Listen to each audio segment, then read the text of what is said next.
علينا من ثنيات الوداع والأشرق علينا مدار الليل.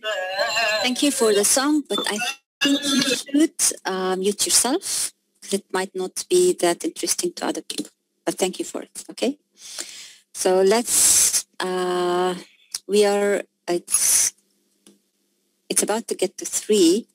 We'll just wait for a few minutes.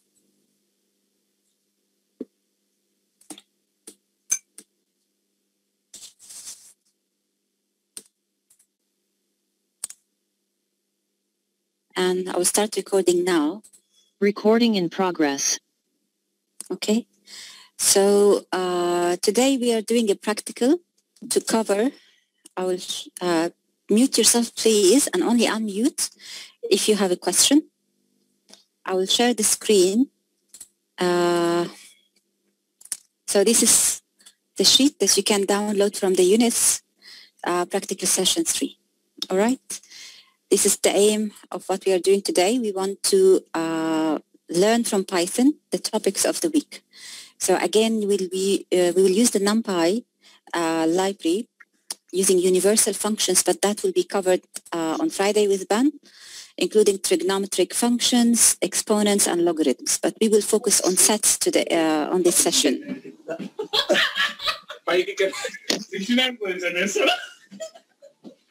Can you please mute yourself? Bro, Kaushik phone hai bro, cash hogi. 20 unte ni card lo gotta manavatla palu. Okay, that's difficult. All right. I hope you are keeping with the topic. We will start Anaconda as usual. So you definitely, this is the 3rd week, or actually the 4th week. This is the practical of the 3rd week material. So we know how to start Anaconda now, whether you are on Mac or Linux or Windows like me. You can start your Anaconda and launch the Jupyter Notebook. So here it is, and you launch it. Okay. And I'm assuming that you do have access. Now I'm sharing my screen. So if anyone is not seeing the screen, please say no. I'm assuming you are all seeing this PDF, and we will follow the steps, okay? Like every time you launch Jupyter Notebook, you have a browser, and it starts on wherever the default directory you are in, and you need to navigate where you want to save or load a notebook. So here is where I'm keeping my files. And we are in week 3, but we will be starting a new one. So I would say new notebook, and we'll be having this. Of course, like every time, we'll give it a name better than the Untitled default one. All right. So now we are having our notebook to experiment with what we need to learn. So we will go through a new package. Some of you already know it, called the SymPy. It's for the symbolic math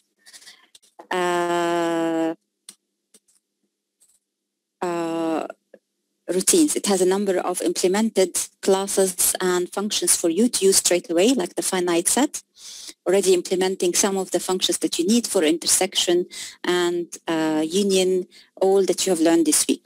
So we can start with what we know and say if we paste that, we already know that the default, the naming criteria for Python is to use the package name to be all small letter.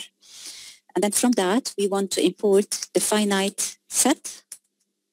But the finite set is a class. So beginning every name with a capital letter is a good standard. And we do this and see if everything is all right. So it's right. All right, and then we need to define our first set. So it says set 1 equal finite set, and it contains elements from 1 to 9. So this is the constructor of this class, and you need to give a variable to the object you are instantiating equal finite set. And then the arguments are the elements that you want to put into this set, which is from 1 to 9. Okay, so we'll put, and they're all mnemonic as you see. All right, we'll run this one and see what we get. If we say set 1, we have the set with the curly braces and contains these elements. And we can do print, it will give us exactly the same.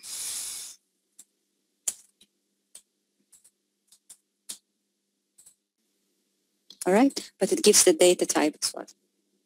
So it's an instance of this class. So what do we need to do now? We need to first import the finite set class. We did that, and from this package, and then create an object as we did. In the set members as arguments, we did that. We assign the value set 1, we get that as well. And you can store different types of numbers, including integers, floating points. You understand that already, that sets in Python can take any data type as different elements of the same set. So you can have characters and strings, other classes, other objects, floating or integer, different types of numeric data types. You can also create an empty set. We understand that as well from the theory.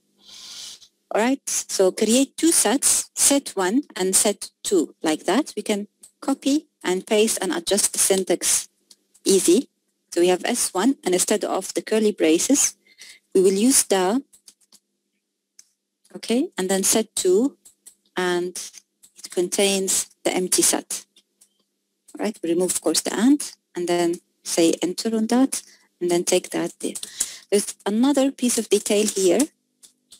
The 2 over 5, you can do it this way, all right, and it will give you a float. It will do the operation, and then the result will add it as the first element. But then it says, try now to import the fraction class from the fractions package. All right, so now we say this is the package. We could say from, we'll do it this way first, and then see what will happen when we have S1 like that. All right. If we do like it says import or from fractions, import fraction. So this is fractions with S is the package, has a number of classes, and then this particular class that we are interested in. And let's define the same as one again, but then instead of having this 2 over 5 like that, we will have it as an instance of the class fraction. All right, and then 2, 5. Of course, if you don't know how anything works, you just add a cell here and say fraction question mark.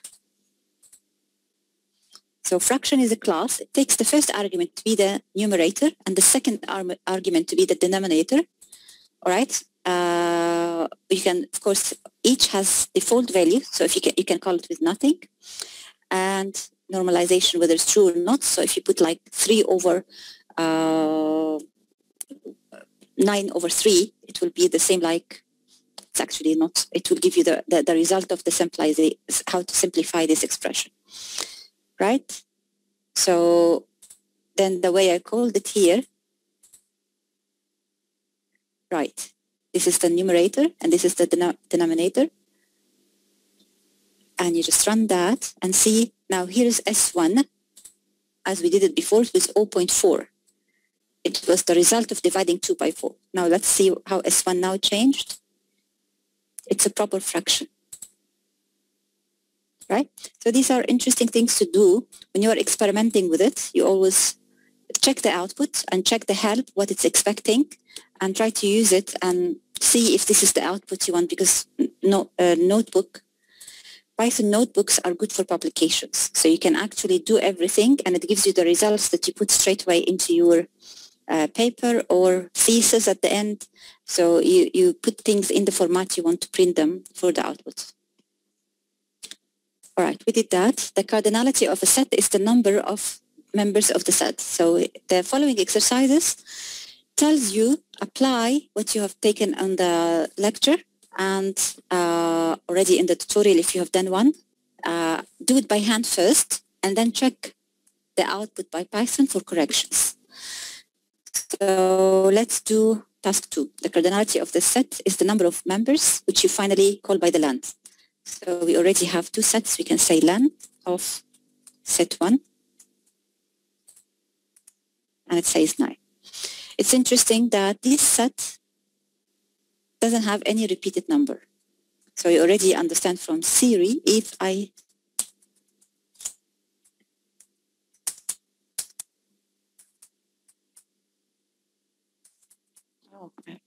one. Yes. So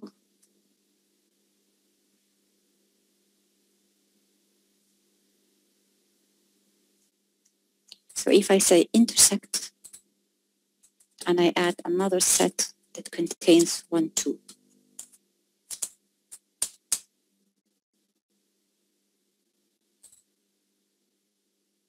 So this is the intersection, sorry, the union then.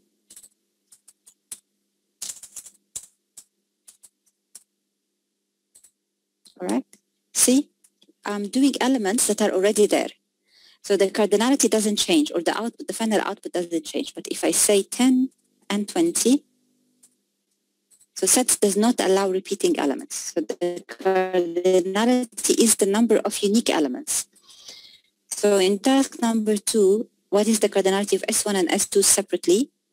Answer this question by hand and then check if Python giving you the same answer or not. So can you do that? We already have created set 1 and set 2. So print them for you. And set 2. So can you type in the chat what are the cardinality of these 2 sets?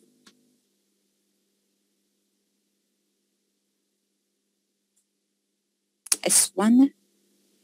If you zoom into this, this is a dot. It's 10.6, but seems my mistake that it's 10.6.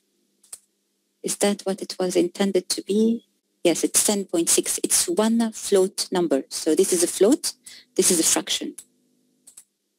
Yes, 3. Okay, good. And S2 is, what's the cardinality of S2?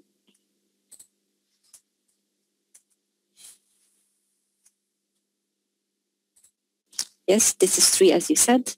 And length of S2, yes, 0, right. Okay, so this is a way to check if your understanding is correct of anything, and it's good to always test the output a few times before you accept the complete automation of any piece of code you're writing.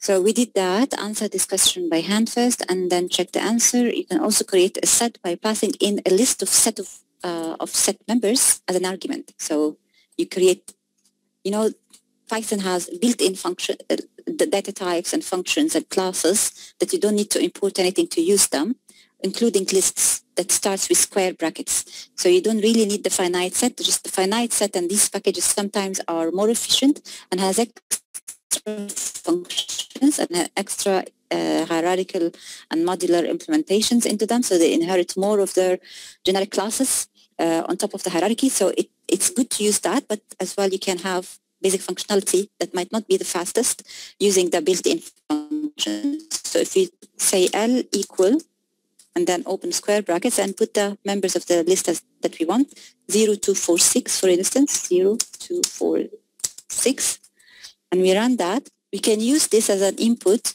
to the finite set class and then create another set,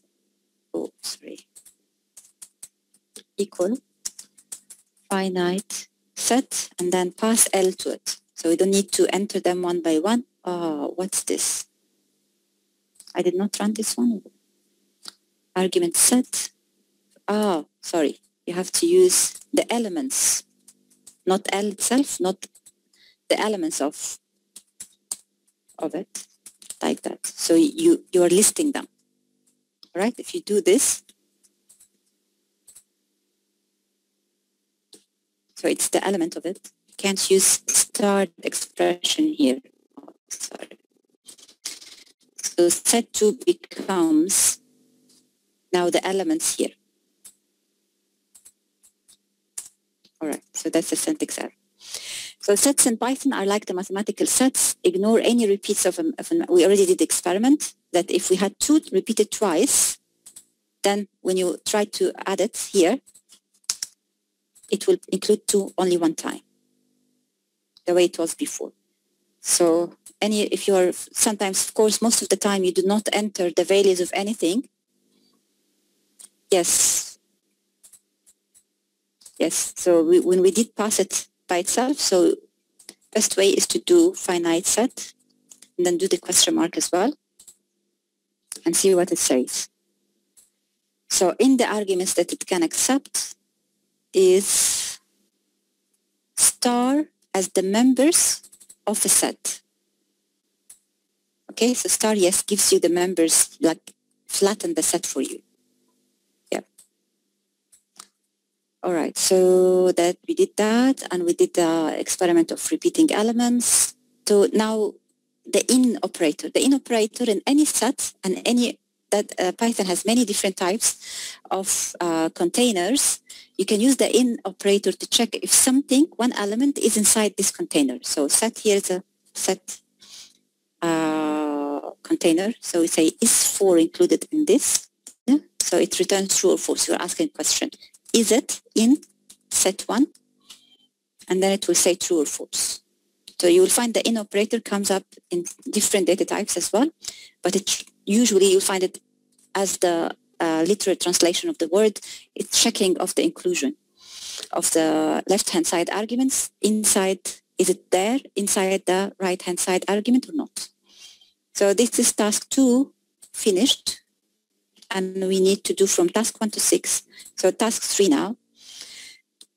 Check whether -1 and 4 is a member of S1 you have created previously. So we already know the in operator is how we check. So S1, so we know how to do that. We'll just change the operands. We need -1, and instead of set 1, it's S1 that we are testing. All right, so let's remind ourselves, what do we have in S1? So -1 is not one of the elements here. If you do again for 4, as it says, we see 4 inside here, so it will be true. Oh, sorry. All right. Okay. 2 sets are equal when they have the same elements, and you understand that theoretically speaking, sets do not care about the order. So if you have 2 and 3 in different orders between the 2 sets, then if you test on equality, it should be true. So we can do that now. Set 4 equal finite set that contains first time 237, and then set 5 equal finite set that contains 3, 2, 7. So same elements but different order. All right, if we test on equality using the equal operator, it's true. All right. Subsets and power sets. So remember from the theory that a subset contains all the elements in the left-hand side argument should be contained in the right-hand side argument. So recall that the set A is a subset of another set B if all members of A are also members of B. So we have the is subset of function built in this class that we can call to give us anything starts with is a question, and it will usually return a Boolean, a true or false. So to check whether it's a subset or not, we do this finite set, for instance. So we have only S equal that contains only 2. And then we check if S is, see all of these is at algebraic number, anti-Hermitian, atom, Boolean, closed, many functions, but we are interested into the subset, but it's always good to explore what you have. So a subset of what? Set 4. Is it in set 4 or not? Yes. So what do we have in set 4? 2, 3, 7, and we created a set that contains 2. So yes, this is a subset of that. So what is the difference between subset and proper subset? Can anyone answer in the chat? S1 is subset of S2, but elements are not the same or equal. So when you say, yes, exactly. Proper subset, it means we do not accept that they are equal. We already tested on equality on between what? Between set 4 and set 5, and they are true. So let's ask, are they subsets? Is set 4, let's take it as is, but instead of asking on equality, because we know they are equal, but is it a subset of set 5? So they are equal. So is subset, yes, the function name is subset means subset or equal. It accepts both. But what do we want to test on? That it's a proper subset. So it means at least one element in 5 does not exist on 4. So which function do we call?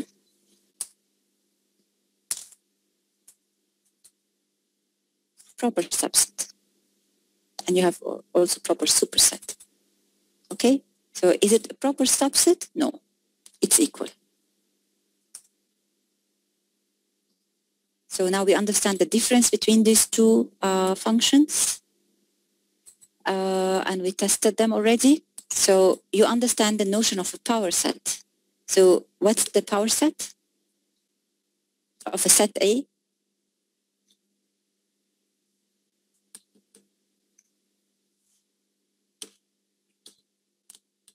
Anyone can answer in the chat? A star star is a number of elements. We can try that. If you have set 4, if you say star star, no. A power, no.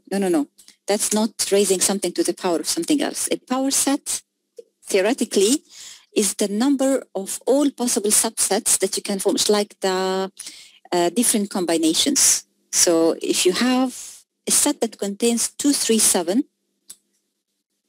how many different subsets you can have of 3? 8. Yes, 2 to the power of 3. Why?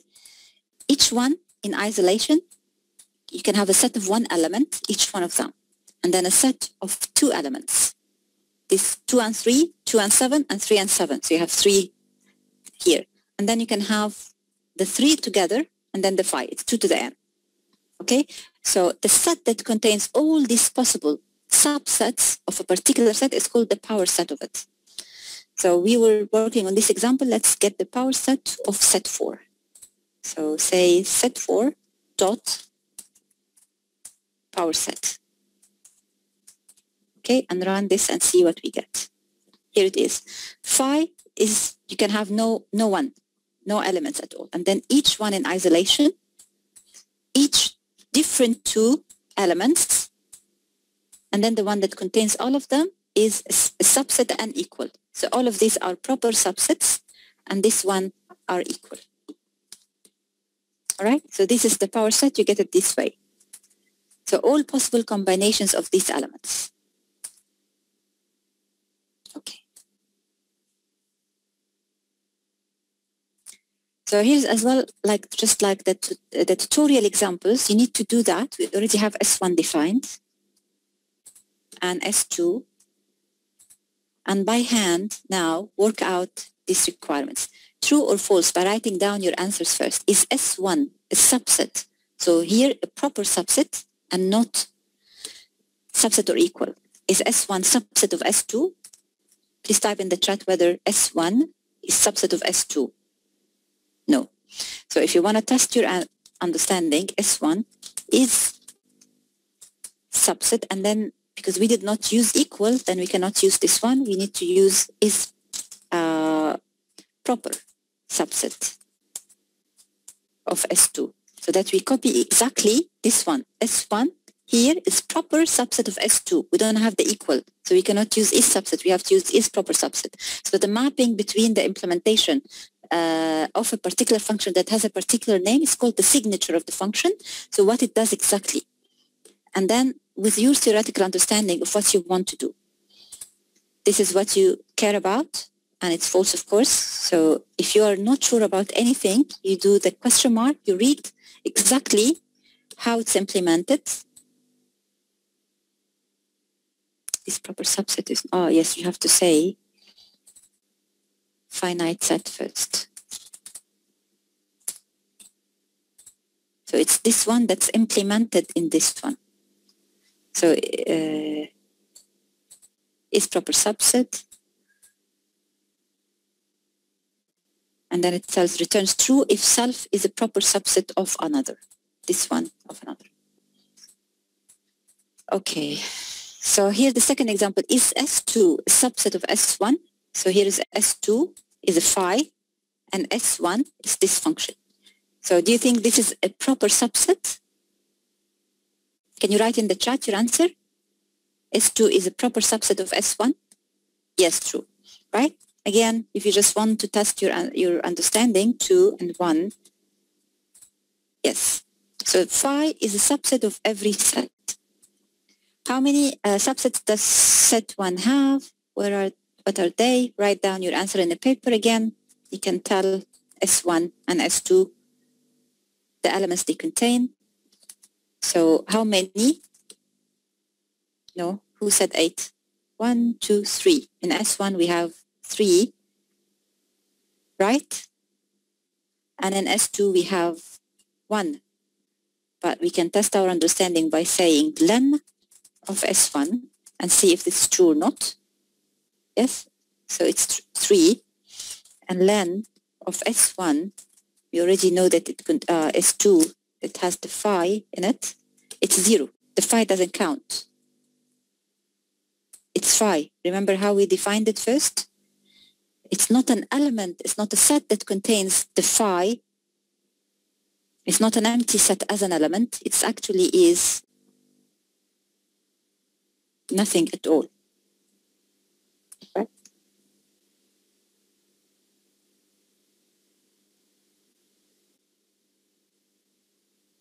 Yes. See? This is how we created S2. Contains nothing at all. So the cardinality of that is 0. Is that clear? Anyone is confused about anything? It's very easy. All right. So how many subsets does S1 have? What are they? So we already answered. Write down your answer. Subsets. You're asking now about subsets. So S1, here it is. Then the one who answered 8, sorry, I'm sorry about that. I got confused about the cardinality. So how many subsets does this have? Yes, the cardinality is 3, and then 2 to the power of 3 is 8. So yes, if you get them all and you say S1 dot power set, you will get the 8 elements, right? And you could have written that on a paper first and then tested it here. And then repeat the same. This was for S1. Repeat the same for S2. How many power set? How many elements in the power set of S2? Oh, yes, I understood now. Sorry. Okay. So we did that for S1. How many is in S2? And S2 is already has 5. The power set of S2. Write that on the chat and then test your understanding. S2 dot, we do the same. If you are lazy and don't want to do it, yes, the power set already is the phi. There's no combinations of no elements. All right? Compare the answers that you should have tried on your own. It's always good to try it on your own and check your understanding. Length of S1 dot power S, yes. If you do that, what would you get? Because there is a theoretical thing about the phi. The phi, if it's a member of or not, it has to be explicitly there as a member to consider it there. All right? But as a subset, it's the subset of every set. So as an element, it has to be explicitly there. But as a subset, it's counted already as there. Do you see the difference? So here we have it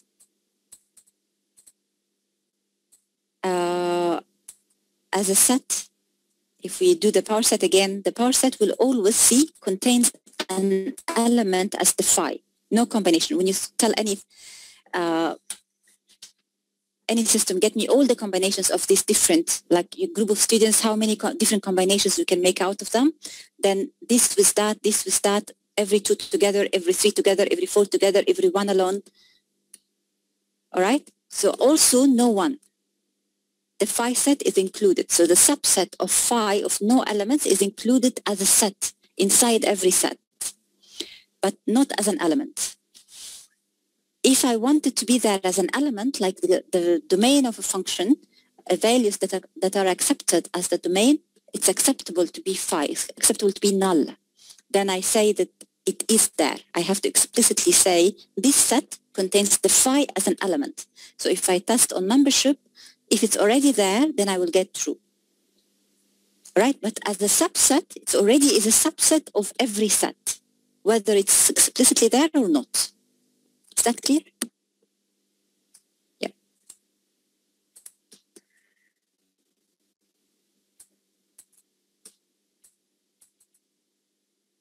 All right. So trying things by hand is worth it because it will tell you if there's anything confusing about your understanding. And at the beginning, there might be some confusions that you will work it out if you do things by hand first and then check the output of the source code. So the set operations, as you have seen with G, is including the union, the intersection, and the Cartesian product, allow you to combine sets in certain methodical ways. So your logic of any program might require any of these ones. And you understand already the theory and will be doing the tutorials to explain that even more and practice the theoretical understanding. And this is how to test. If you're confused about anything, just try it out by code and it will give you the output. The output will clarify your theoretical understanding. So these set operations are extremely useful. And you will keep coming back to them on any higher level of even AI or deep learning. Everything can keep you going down to this level all the time. So let's define two sets. Okay. We already know how to do that. So finite set and use the round brackets for a function. And remove this.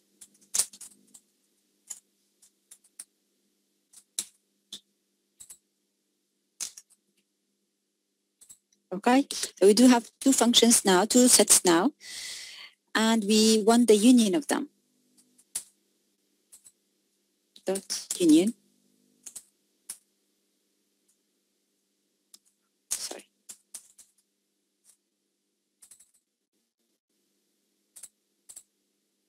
So obviously it's 0, 2, 4, 7, 6. Only 2 is overlapping, so it wasn't repeated.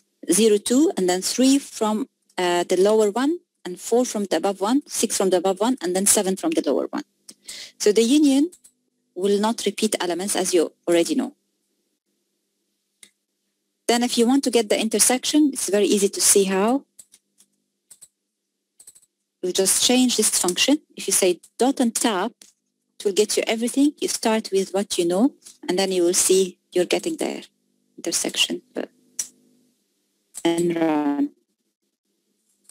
So it's obvious that the only overlapping elements between the two sets is 2.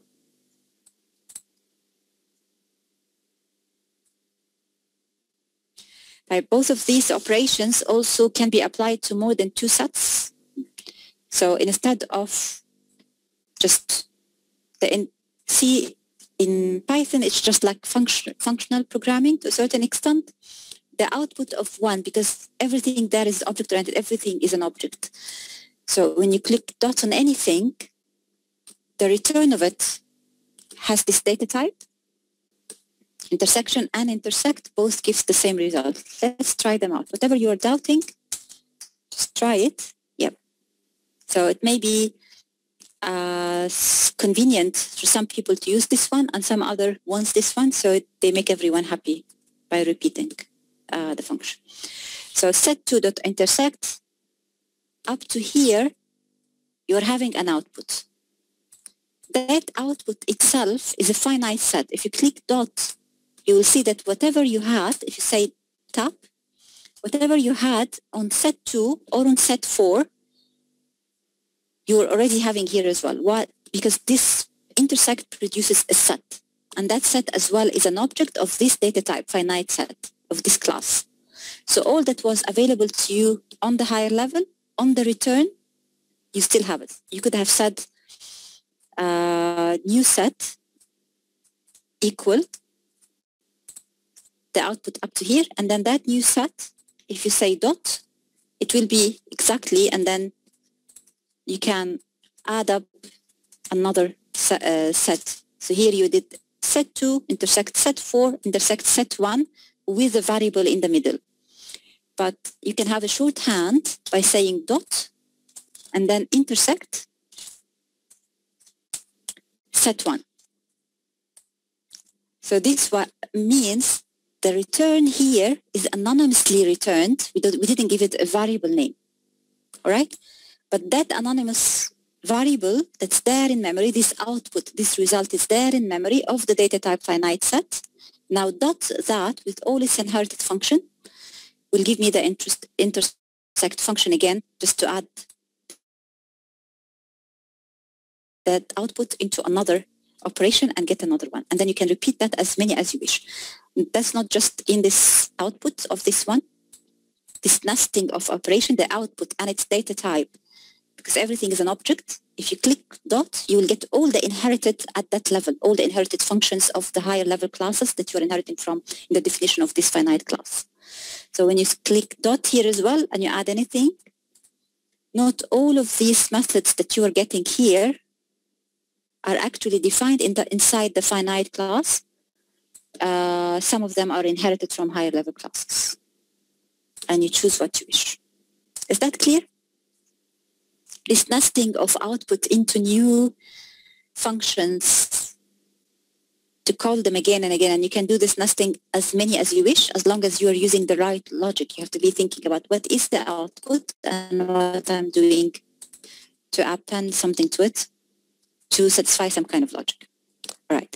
So in SumPy, you can find the Cartesian product of two sets by simply using the multiplication operator. So as if you are multiplying two things. And as well, you have to take care of the logic. What is it that you are multiplying together? So we have two sets and we want to get their Cartesian product. So it was set 2 and he wants that multiplied by set 4, I guess. Right? No, 4 and 6. So here 4 and here 6. Oh. Set 6 is not defined. How come? Okay. All right, let's do the same sets they want. I thought I already had them before.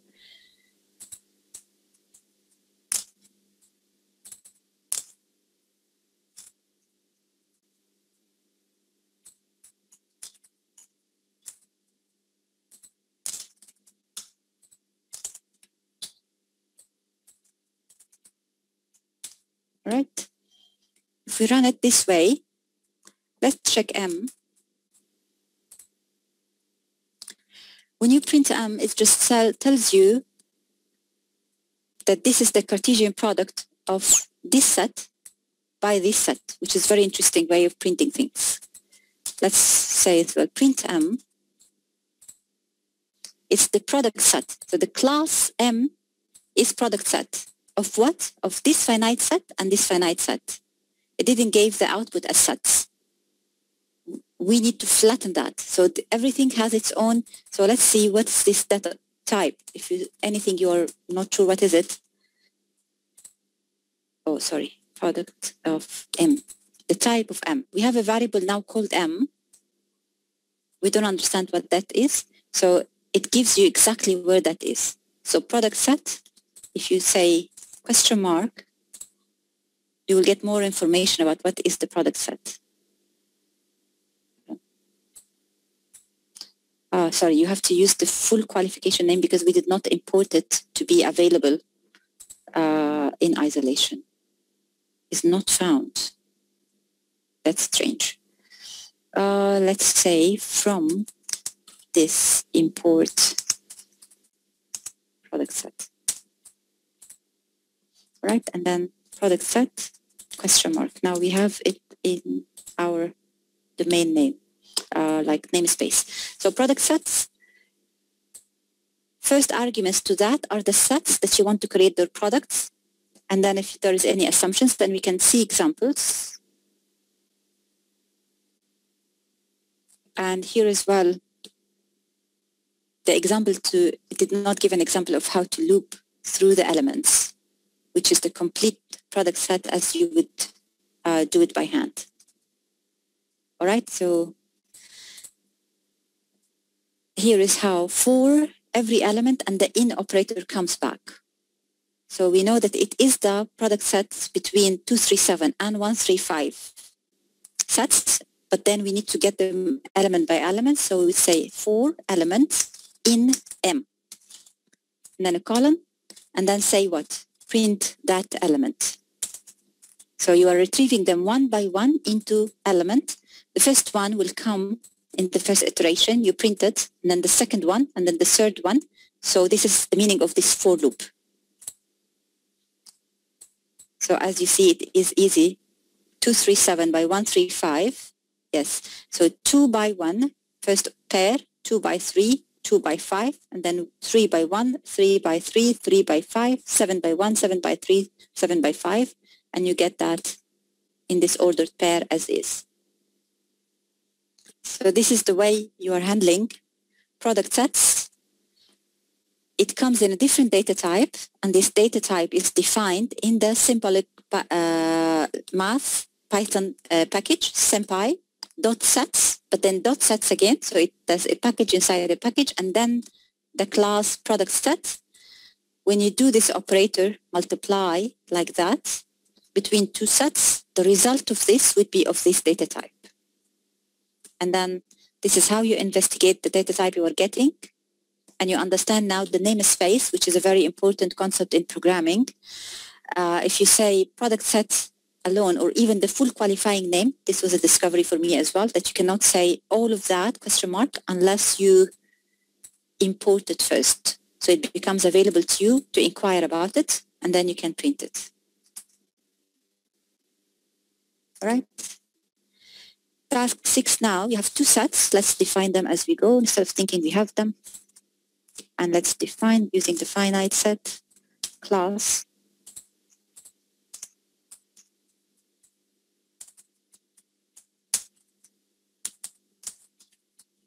All right.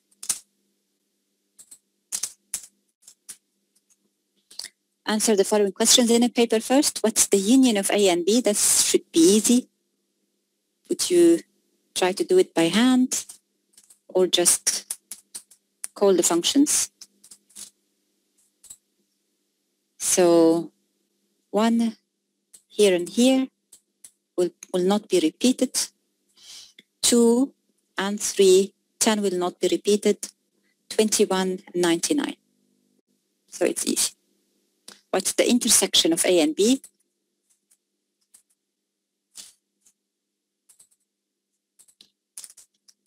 You want to do it by hand or use your eye first? The intersection, we only have what in common? 1, and I see 10 as well. Let's see. Yes, 1 and 10. Okay. What's the Cartesian product? It's here we have 1, 2, 3, 4 elements here, and 1, 2, 3, 4 elements here. So how much do you expect to get in your Cartesian product? Yes, 4 times 4. So you have a combination because it's Cartesian product of A first, then B. Then the first element in your pairs will be coming from A, and then the second element of B. So 1 by each one of these, and then 2 by each one of these. And we easily know how to do that. And we also know how to print that as well. If you just say M, it will just tell you this is the data type, it is the Cartesian products of these two sets. And we do the printing by 4 elements in M. You can give, this is a variable name, you can give it any name you wish, X for instance, and then any for loop would require a colon to be indented and inside it, and then print. And then that X that you retrieve the first element in, first iteration, you'll get the first element, second iteration, the second element, third iteration, the third element, until the last element, and then it exits the loop. So in for loop, iterates, this must be a container that has a number of elements, number of things inside it, and then it will take them one by one into that variable of whatever data type it has. So this is the data type. Inside it was a pair of 2 numbers. One comes from the first set, and the second comes from the second set, and then all different combinations as that. Easy?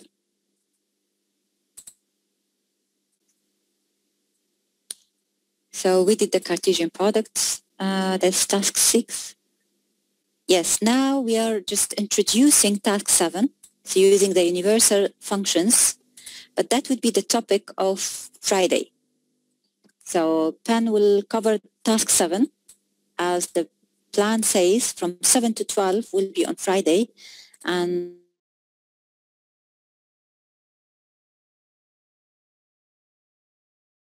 so we are practically finished with the requirements of today.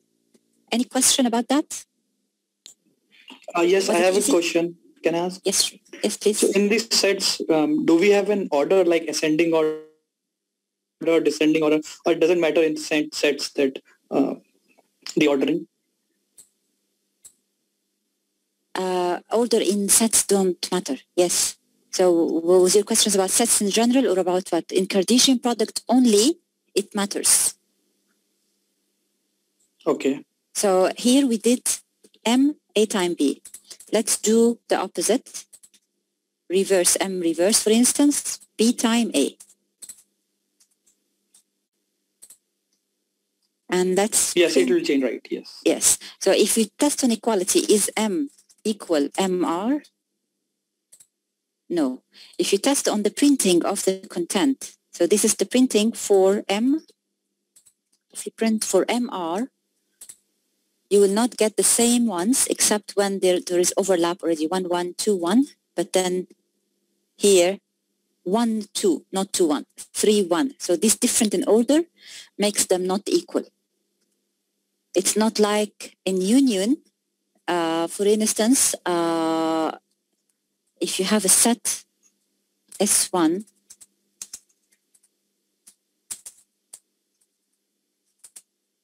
of 1, 5, 8, I think we did that example at the beginning, and then we define S2 to be exactly the same, but in different order. So we just change, that becomes 2, that becomes 5. All right, and then if we say S1 is equal S2, what do you expect it should give me? It should be true, right? Yes.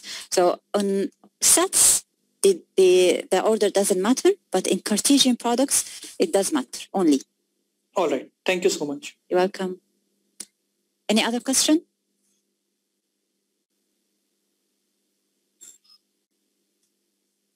All right. I take, we finished. Yes, I have it. Yes, please unmute yourself and speak or type it.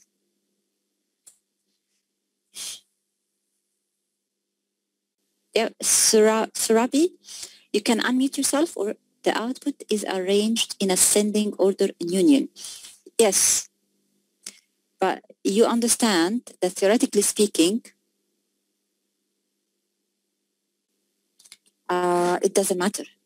When we say in sets, the order doesn't matter, but it just maybe for organizational thing that it does store them in ascending order. Let's do interesting experiments like finite set and do the first element to be character A, character Z,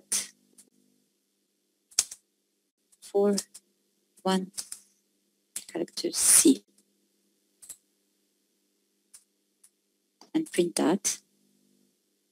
So it doesn't matter, but for some reason it takes them numeric, like in the past that used to be called ASCII, now UTF, whatever the format, it takes them, the code for the numeric 1 is less than the code for the numeric 4, less than the code for the character A, C, and Z. So in storage, the finite set implementation does this. But is this the same if we put this same L using the built-in set in, this is the built-in set in Python. So is it implemented exactly the same? Let's try that.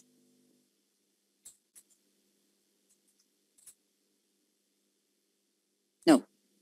So the finite set implementation, those people in the same package, the maintainers of that package, they implemented it in such a way that whatever you throw at it, it will reorder them in storage. But the built-in list or set in Python doesn't do that. You order them in this order, so you'll keep them in the order you entered them. So this is implementation dependent, but theoretically speaking, sets do not acknowledge. This is a list, by the way, it's not a set. So if we do the same using a set notation, we will see with the curly braces, we are having sets now. So list is different than set. Okay, even the built-in this is interesting, the built-in in Python as well, rearrange them. So 1 comes first, 4. So this was a list with square brackets, but with the curly braces, you are having a set. So in sets, whatever order you put it in, it will reorder them.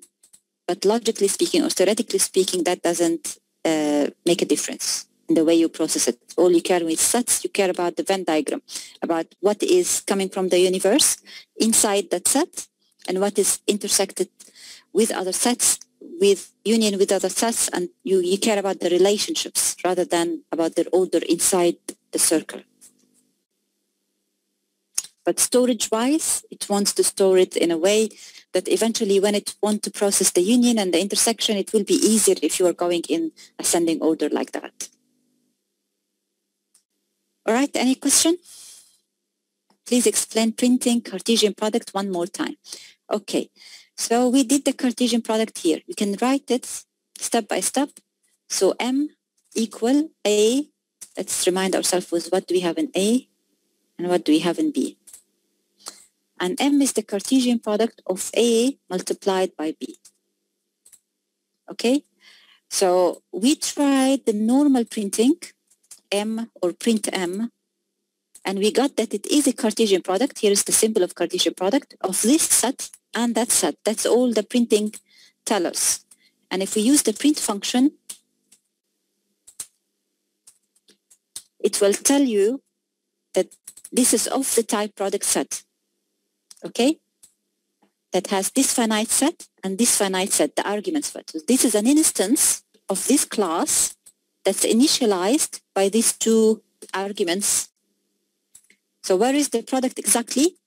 We, generally speaking, any container could be a set, could be a dictionary, could be a list, could be, there are different types. Even a string of characters is a container. Every character has a different element in it, a member of a set. So 4, you can check on the in. So if I say, for instance, 1 and 1, is it in? So let's understand the in operator very well. Yes. All right, so it deals with M as a container of type product set that's implemented in the SymPy package, .sets, and then .product set as a class. So that container contains a number of elements that I can check on any of them using the in operator. So if I can retrieve it one by one like that, and I can test on them because I can tell I have 1, 1, 1, 3, 1, 10, 1, 21, I can do it by myself, but I want to iterate through them. So I would say 4, you understand the for loop, and then I give it a variable name. What is it that I'm getting the elements from the container M? I will put it in a variable name, any variable name you wish. You understand the variable names has to start with a character. Yes? X in M So it means iterate through the members of M by the in operator, one by one, put them in X in different iterations. I don't know how many I will iterate, but theoretically speaking, I know it's 4 by 4 Cartesian product, so it's 16 iterations will go here. And then print them, do whatever calculations you want to do on them. So take the first one, second one, third one, and it's interesting to see the order now is 1 by 1. The strange is takes 2 by 1, and then 1 by 3, and then 10 by 1. The order is a bit strange. But because remember, in sets, theoretically speaking, the order of the element doesn't matter. But in Cartesian product, the order inside the pair, see, this is round brackets. So this pair is a tuple. The order in a tuple does matter. The order is not same as every time. Yes, we understand sets. The order of the elements of the set doesn't matter. And it's for computational efficiency that they put them on the encoding order so that the search and the union and the intersection operations becomes easier to do. But in Cartesian products, obviously, the pairs, it's important to have the first element in the pair comes from here and the second comes from there, and you do all combinations in the right order. But then the order of the pairs as opposed to each other, it doesn't matter. Okay, this practical is recording. Where can I find this record? It probably is recording. Yes, it is recording, but there is a policy that you should try to attend the practicals and the tutorials rather than watch the recording so that it becomes interactive. You're asking questions. We are trying to be helpful. Hello? Yes, rather than watch the recording on your own. Yes, what's the question? Yeah, these all are tuples? Tuples, yes. It's ordered. Anything that's ordered is like a tuple. It's like a relation. Unmutable. There is an interesting question about what's mutable and what's not mutable. Yes, I guess the product set here would be immutable, but you always need to understand how it's implemented.